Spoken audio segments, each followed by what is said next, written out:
Hey everybody, welcome back. I am sitting here with a very good friend of mine and longtime Comedy Sports Chicago Ensemble member, Miguel Lepe. Miguel, how you doing? Good. Thank you for having me, man. Hello, Oh, everyone.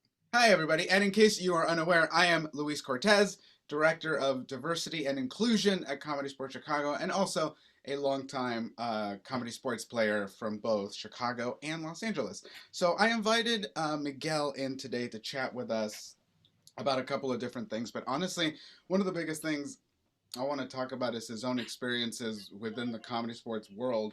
I, a couple minutes ago, blew his mind by letting him know that, as far as I'm aware, he is our longest standing person of color performer at Comedy Sports Chicago, which he was not aware of. I did not know this.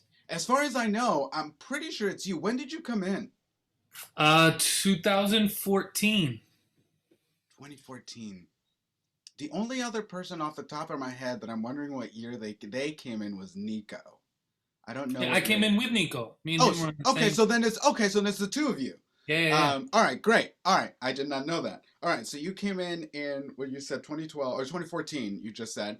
All right, so let's take a step back before that.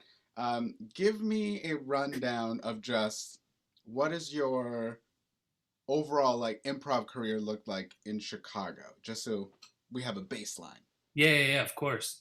So I'm from Chicago, from the west suburbs of Chicago, and I started training at Second City in 2010. Um, and I thought it was just. I didn't know about IO and Annoyance. I, when I started, I was just like, oh, it's just this. And then whose line is it anyway? That was my knowledge of like improv and stuff. And then I started learning as I was going. So I did the beginner level of improv at Second City. I did conservatory. I was on the house team at Second City, and I did Bob Curry. I've taken a workshop at IO, and I did one class at Annoyance, all starting in 2010.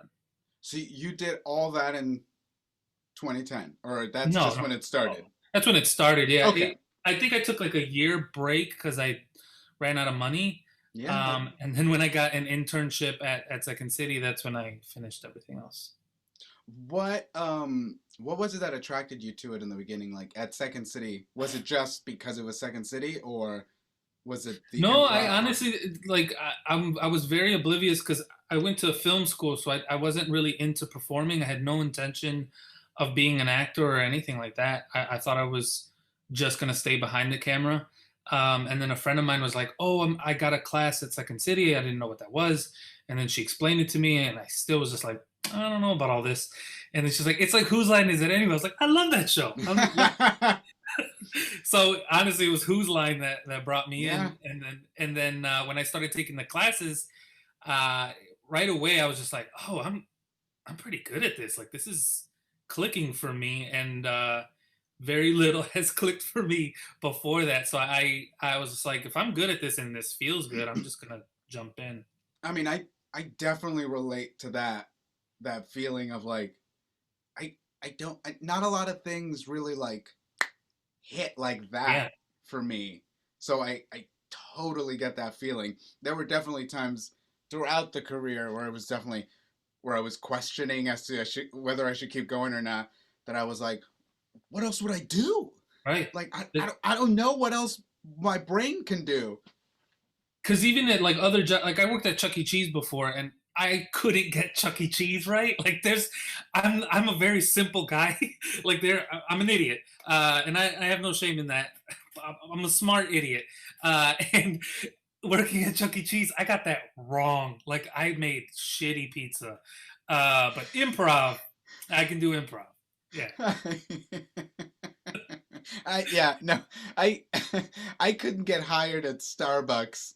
Oh Like God, yeah. I was like, I have a college degree. Like I've had office jobs. How can I not get a Starbucks job? What is wrong with Kudos to all me? those people, man, because it's a real skill to do all that quickly and All right. that stuff, yeah, all that stuff. There were definitely like I've gone for those sort of gigs, and I've had those thoughts of like, what is wrong with me? I got fired from being a tour guide at Universal Oh, Studios. really? Honestly, I was real mouthy. I was real Uh, mouthy. I could see Uh, that. yeah. Um, but anyway, thank you for that, by the way. I mean it with love. I figured as much. All right, so let's see, where were we? Okay, so what eventually drew you to comedy sports? Um, I wanted to, because I had spent a lot of time at Second City, and then I started catching shows at IO and Annoyance. I was like, what else is out here? Someone mentioned comedy sports, like, ugh, it's comedy sports. And I was like, the hell does that even mean? So I went. I don't like taking advice from people. I want to like see it for myself, Mm-hmm. and it was like, oh, it's short form and all this stuff. So I was like, well, short form, let's find out. So I caught a show and I was like, this is pretty cool. I like this. It's like game format. It was quick, and I asked around. I was like, well, how do you get started? And they're like, oh, join a house team. So I auditioned for the house team, and I got casted on Flamingo, Cool. with Pad. Pad was the coach and loved Pad. Pad's awesome. And I just did one round of Flamingo, and then the next time Ensemble opened up, I auditioned and I got casted. So it was a lot of fun. Awesome. All right, so then that means you've been doing it for about what, 7 years now. Yeah. Mm-hmm. So now, what have your experiences within this entire time from 2010 to, let's say, now? So it's been about 10 years that you've been performing improv or learning improv as well. Um, as a person of color, specifically as Latino Mexicano, no? Yeah, Mexicano. Yeah, Mexicano. Um, what's that been like? Because I know you had your duo with Rich. Rich Alfonso. Mm-hmm. Yeah, Rich Alfonso. Shout out to Rich. What up, Rich? You guys did that for a little bit. You did Bob Curry, which for those of you that are unaware is a fellowship from Second City specifically, or it started out as a specifically for people of color, and I think it's spread out since then to essentially encompass a lot of underrepresented groups. Um, I actually found an article that you both wrote in like 2013 about what it's like being Latino in Second City, just kind of like giving advice. Oh, me and Rich? Yeah. Yeah, I remember that. That was Yeah. fun. I was Googling you in research for this, and that popped up. Oh shit! Okay. Yeah. No, I'm taking this seriously. You're killing it, man. This is great. I got researched. I feel so special. Yeah, I was looking at your website. Thank you. Yeah. So my experience, 2010 was a weird time, man. To be practicing improv. The scene wasn't as I don't know if sensitive is the right word. Aware. Yeah. Like no one. If someone was offended by something, no one was speaking up yet. At least I remember just one or two times from like 2010 to like 2014. I feel like was my training time. And I just remember one or two times in classes where I was just like, I don't know how I feel about that. Are you doing this specific character, white man?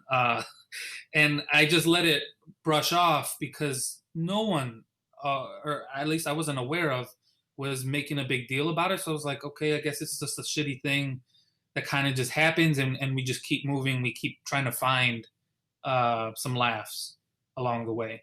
And I remember as myself kind of being a little insecure and not wanting to play my uncle or play my dad as a character, just because I didn't want to open that door and have my scene partner think like, oh, Miguel's giving me the okay to match him and mirror this accent, which was not what I was trying to do. I'm bringing my own shit to my scenes. You do you. This is me. And I started catching on, and some coaches and some teachers were telling me, I was like, I could tell you're in your head a little bit, what's going on, and I would explain it. And Rachel Mason was probably one of the first teachers to be like, just go for it, man. Just that's you. No one can tell you that you can't bring that to a scene. So that kind of like opened me up to kind of fearlessly play any kind of character I wanted and felt comfortable with. And then when me and Rich started playing, like we leaned into that shit hard, and that was probably some of the most fun. I say it like past tense, like it's all over, kind of, but it's not. It's not over yet. We're on a break. Like improv is on a break right now. And I feel live like improv anyway. live, I should say, yeah, live improv is kind of on a break. But very, very early on, I don't know. I kind of lost my train of thought here. You were talking about playing with Rich. Yeah. So playing with Rich and Spick and Tan, one, when we came up with the name, we're like, we're gonna piss off some people. We had a discussion about it, and we're like, you know what? We're just gonna own the word, own the name, and just kind of let people know like this was used back in the day, and some people may still be offended by it, but this is our word, and kind of taking the power back with it, and sort of the characters that we just play what we know, which was a lot of fun to do. What was Bob Curry like? Because I applied when I arrived here, 2016, I believe, and I remember the application making me write a statement that was essentially like, how are you, if we accept you into this program, how are you going to diversify the theater? And I just remember thinking, by being here, like, why it's essentially like, it felt like they were asking me, how are you going to solve this for us? Yeah, and I also like I remember that essay too, and it honestly felt like a college application or something, Yeah, it did. or applying for a grant. How sad is your life, and are Yeah, you good enough for us to help you? like, are you the sort of diverse we want? Yeah, you look Yeah, diverse, but are but you? are you? Yeah. So yeah, Uh, it was weird. And then when I landed here, I'd already worked for them. I'd done the cruise oh, you ship did. gig. Yeah. So I did cruise ships, then I took classes. Holy shit! Really? Yeah, because I'd never taken classes here before. So I was like, well, I at least got to see what it is. I hated it. Um, Yeah. but it, when I went in to meet with Beth Kligerman, Hmm. who ran the ships and stuff, and knew, like, and some of the producers, just to let them know, hey, I'm here. I'm not here begging for anything. I'm just here to let you know I've landed in Chicago. If my name pops into anybody's mind for anything. And literally the first thing out of their mouths were, especially it was Beth, and she was just like, "Well, have you considered our DNI program?" And I just kind of went, "Oh, I'll give it a look." But I was also like, yeah, aren't those programs to get people to where I just was? Like, what is the point of me going into that program if you've already hired me? Like, That you've was quote paid me. unquote Brownco, right? The DNI program The before it was Well, called. no, this was 2016, so this was like, this was just, I don't know if it was like Bob Curry or some scholarship they offered at the time, but it very much felt like, when are you going that door? Go in that way. It'll look cooler if you go in that way. Yeah, and I think it's all about building up that reputation, and making sure that the steps that they built, of course, everybody knows they're like tearing all that down and starting over, and trying to rebuild that. But I think because they spent the time to build up this DNI program, there was Bob Curry, and then when I started, it was called Brownco. No one told them you probably shouldn't call this Brownco, and it changed into Urban Twist, I think is what it was called. That I understood that as the steps towards not ships, but getting on the resident stages with either main stage or etc. Um, I didn't know that you started out with boats. That's cool because that is definitely a different route of starting out with them. Like you, Yeah, well, I was out in LA, and I don't know if you're familiar with Matt Craig. no. He was a Second City main stage guy a while back. Him and Frank Caetti from Matt TV had a duo. Um, he was my coach in LA for my duo. And so he worked for Second City out there. And when the auditions came up, he just went, "Hey, let me see if I can get you auditions for this. I know you didn't go through the uh, through the through the classes and stuff, but if I vouch for you, they'll let you in." And so he was nice enough to get us in there to do that, and we both got hired together. So our No. first ship was with my best friend, and I did one, and I was like, this was good. So I did a second, and then I did a third, just because I had debt and I had no reason to be in LA at the time.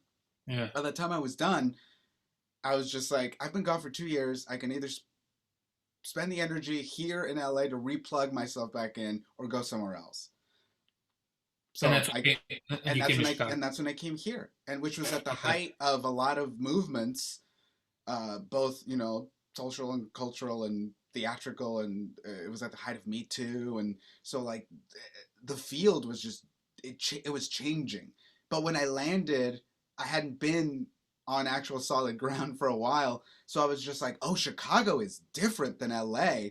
But I think it was just happening all over, and I hadn't been in LA in a while, where Hmm. things were like people were finally speaking up, like you were saying, like everybody was finally speaking up, Yeah. and it was different. And I learned to play in like 2003.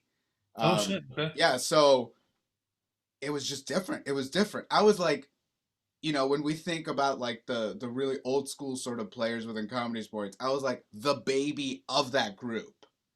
So I was too young for the older people, and then too old for the younger people, or whatever it is. And so I was kind of just in between. And yeah, it was an odd time. Hmm. But enough about me. I want to know more about you. Oh, I'm so good at just I just love hearing stories. Like that's an interesting story to me. What were we talking about? Well, you were telling me just about your experiences as a person of color, Latino, Yeah, yeah, yeah. improvising. So it's been you and Rich. You said you were feeling like you couldn't really speak up, and then people were finally kind of giving you the vibrato to do that, and then you and Rich started doing your duo, which of course gave you a little bit more oomph in that department. And then you arrive at Comedy Sports, and what's that Yeah. like? And when I arrived at Comedy Sports, I love Comedy Sports, man, because it never feels there. It never feels like a place of judgment. Um, Everything felt like a tryout or like an audition. And auditions at Second City were like the worst because no one ever laughs, and it just feels like everyone's out for blood. Hell, that's how me and Rich met. Was auditioning for the one minority spot or one Latino spot on a cast because we everyone knew you can't have, well, at You least have at the two. time you couldn't have two of us there. We could only have one. That's a gang. So there was it was Nobody funny wants a gang around. because there was a moment before Spick and Tan. Me and Rich did a scene together, and we like tried to out Latino the other one. So our character just kept. I think we were like janitors, which is why I think janitors stuck with a lot of our scene work. But we like just tried out cleaning, outworking the other one in a scene. It was a fun scene, but that was one of the first memories I had of Rich. Uh, and then at Comedy Sports, you know, granted, when I started at Comedy Sports, there wasn't a lot of POC there. I mean, we just said it earlier, me and Nico, and a handful of other people, but it never felt like they were like, oh, our brown people are here. Let's give them a brown thing. That it didn't feel like, we just felt like part of the team, part of the ensemble, which I like. I just want everyone to be cool and everyone to not piss each other off or not Right. fight over things, and everyone looked out for each other, and we still do.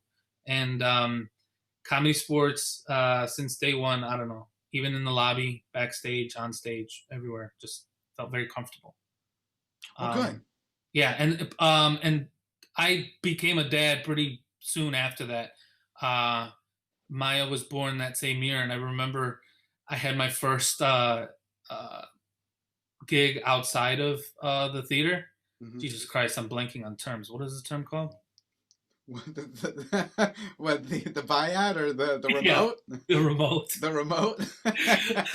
It's been so long. Oh God, pandemic. I had my first remote in shortly after Maya was born, and I didn't get it. Like this was 2 days after she was born. Oh boy. And you Yeah, didn't get it rescheduled. and I went to I was just I was new because this was still my first year in, and I was like, I got a remote, I gotta go for the remote. I just kept saying that, and Ruby's like, okay, go for the remote, and I go to the show, and I just remember I forgot who it was, but they saw me and they're like, didn't you just have a baby? And I was just like, yeah, but it's the remote, and they're like, Miguel, you could have got that called off, buddy. You don't have you. It's not forced or anything. I just remember that moment, just one, because I felt like an idiot, and two, just because it just felt like they had my back, like it didn't feel like, oh, you gotta come here or you're gonna get replaced kind of thing. It opened up my eyes and really realizing what comedy sports was all about. Like I don't know, like they cared. When you arrived, did you feel like you could play that brown side of you? You said you started kind of trying to push that a bit more at Second City. When you got here, was it a similar growing pains, or did you just kind No, of hit not at, no. hit the I went out. ground and I just feel like that's what um I don't know why they casted why I was casted, because I always heard people saying, "Oh, I have auditioned and I can't get in there." And I remember I only auditioned one time and I got casted. I don't know if this was why, but I remember in the audition just going in not giving a fuck. And I was just gonna play, and this was like at the height of like we started doing Spick and Tan and stuff, and I was just like, I'm gonna throw all the characters I love to play, and I just got to worry not to swear. I think that was the one thing I was worried about, not dropping an f bomb, and maybe that's why I don't know. But ever since day one, I never felt pressure to stay away from that or don't do it too much, don't do it enough, kind of thing. Um, do you feel like do you feel it's received in a way where they're laughing with you and not at you about that sort of thing? Like, was it always presented? I asked that because I think back to my earlier days with comedy sports, and like with Leons, if we were doing like a genre game or something like that, and one of the Leons turns out to be like someone, give me a language and someone says Spanish. And then everyone would just look at me, which is like, well, you'll do the Spanish, right? And I just remember at the time thinking, like, it's not funny when I do it. I know Spanish. mm-hmm. Like, you might as well just have me do the scene in English. It's the same thing. But to them, it's like, ah ha ha, he's doing the thing from like the books and movies and shows. Um, and I just like, I hated it. And after a few years, I finally stopped accepting that. Like, on stage, and they're like, Luis, you'll do Spanish. I go, no, have him do Spanish. It's funnier. Because I was Oh, just like, because I hated it. Because I was like, it's not a trick. It's not a yeah, trick. It's not like and now he'll juggle. Like, it's not that, you not a fools. Like, punchline. yeah, like It's this the is language you speak. Yeah. it's not only is it a language we speak, but how little do people genuinely think about the fact that both of the languages I speak, both English and Spanish, are both languages that at no point were our people's natural language. Like, both of these languages were forced upon our Yeah. people. Yeah. So we don't even speak our own language. And That yet, language is hard, bro. Have you oh, tried? Nahuatl? Yeah, Yeah. Nahuatl's hard, of course. I got I hear something that I don't even know if you know. I have a Rasa Studies degree from San Francisco State University. Oh, shit. Yeah, I studied Hispanic sociology with an emphasis on migration to assimilation from all the separate countries and all their immigration into this country as well, plus emphasis on history. That's what my degree was in. And I do jokes. Well, I mean, I think that's where a lot of the pride comes from, and you not taking any shit with it, any stuff with it. Well, it took me a while to get there. It took me a while, and then I guess that's again, I veered off from the actual question for you, which is, did you feel like it was being like did the laughter feel like it was with you or like it was at you? No, I never felt that. And if I'm blind to that, that is something I wish someone will tell me. Because I don't know. I'm just trying to have fun, man. I'm just trying to have a good time. Yeah, And and and obviously I'm not here to like actually try to scratch up any trouble. I yeah, really just I want to hear about your experience and what it felt yeah. And like and I can't even think of a moment where I felt pissed off or I felt like they were laughing at the wrong thing. Um, because there's that whole thing with Chappelle show. Like that's one of the reasons why he stopped that show was because people were laughing at the wrong at the wrong pieces of it. punchline. Yeah. Yeah, and he's just like, "Oh shit, you're laughing at that? No, that's not what this is about." And I've never, in any of my characters that I've done, or one man shows, or Spick and Tan shows, I've never felt like they got the joke wrong. The intended joke always, well, for the most part, landed. And yeah, even in improv scenes, I've never felt that. Luckily. So now from when you started to now, Hmm. do you feel a difference? Do you feel like it's changed for one way or another? Whether it be Which aspect ensemble, of it? any aspect of it for you. Um, Because I mean, I can say since I've arrived, like there's a lot more diversity on and off our stage. And when I say on and off, it's like I feel like I see it more on the stage now, but also just in the green room talk and just all over the place. And maybe it's because I've had the job, so I keep an eye out for it. But yeah. No, I mean, it's been it's been definitely an evolution. When I first started, there'd be a lot of white dudes in the green room. Very little women would get put on. If there was a woman, it just felt like we need a woman. Um, and over time, they started mixing things up. I don't know if that has to do with who's the artistic director or not, or who is available, like who fills out their availability. Um, I try not to put too much thought into that just because I'm not behind the scenes. I don't know what the factors are. Um, but I have noticed that our games have changed, uh, and that has to do with like the DNI council. I feel like, oh God, what's that line game that changed? Is it 108, 185 or no? Yeah, is it 185? I believe so. We I know changed like the verbiage on we that. changed some of the wording on it. Yeah, what was the one that we changed?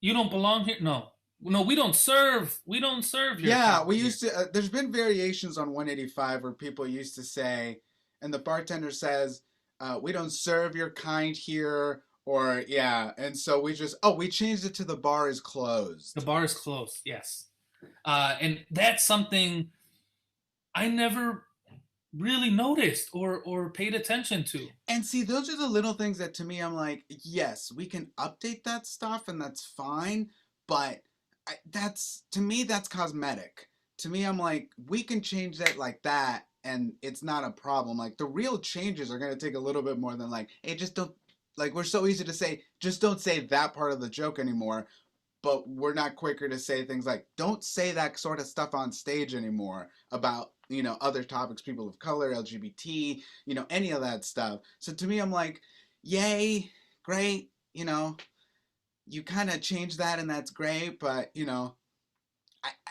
I don't know if that's the focus that we should Right? be. But Should we should focus on who we're bringing into the theater? exactly, like I love hearing that when your first daughter was born, you felt support immediately. And I Yeah, know you got, and I was around for when she was like starting to walk and run around the theater, and yeah, then you had your second daughter, and one of the things that's the first thing I noticed was we have people of color, but they have families and they have jobs and they don't have the ability to be here as much as like I can, and it's not their responsibility to do that. So there is some diversity, but our diversity is because it's talented, it gets hired out to other theaters as well, so they're not always here. It's Yeah. just like there's so many factors to it that because we don't talk about it, it's not out in the open. But again, it's not your responsibility to be here as the person of color. It's the theater responsibility to diversify so that if Miguel isn't here, we're not scrambling for a brown guy.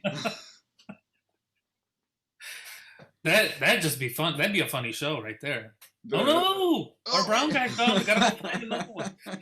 I don't know. I think comedy sports is doing a better job of making sure we're taken care of and making sure that our cast is diverse. And I think you play a big part in that. So, well, job. I'm just earning my comedy sports fun bucks. So we're gonna start winding this up here in a minute, but so let's say your girls decide that they want to go into improv as well, just like your dad. What do you? So that's not 10 years. You could probably start putting them in junior classes. Oh shit. What? Yeah, right. What do you? Maybe even less than that. What do you want to see within our industry by that point, so that your daughters don't have to deal with a lot of the same shit that we did? Where would you like to see us start to kind of move ahead?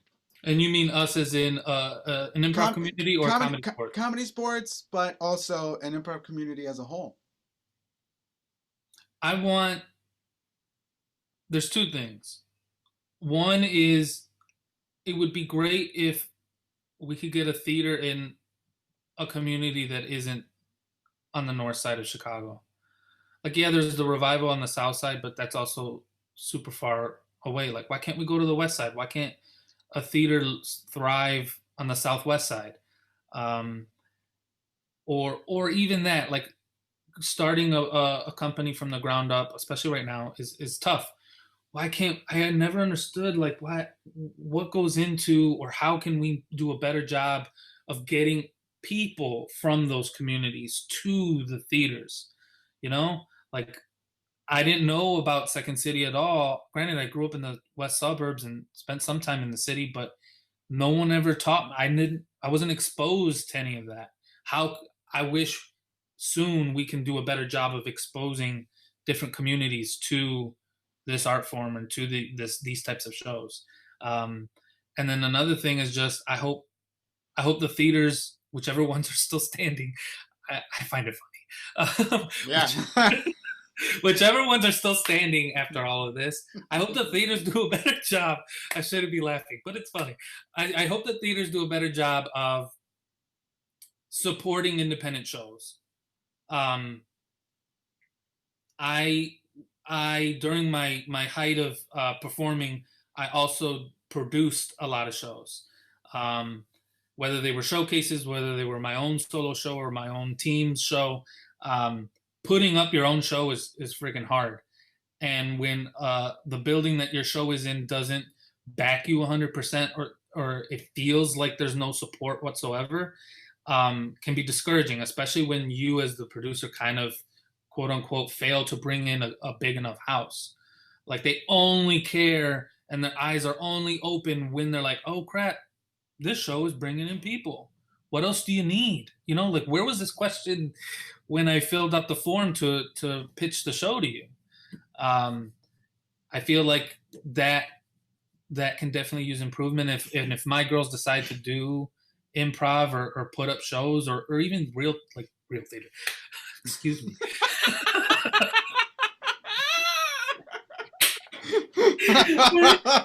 You are so fired.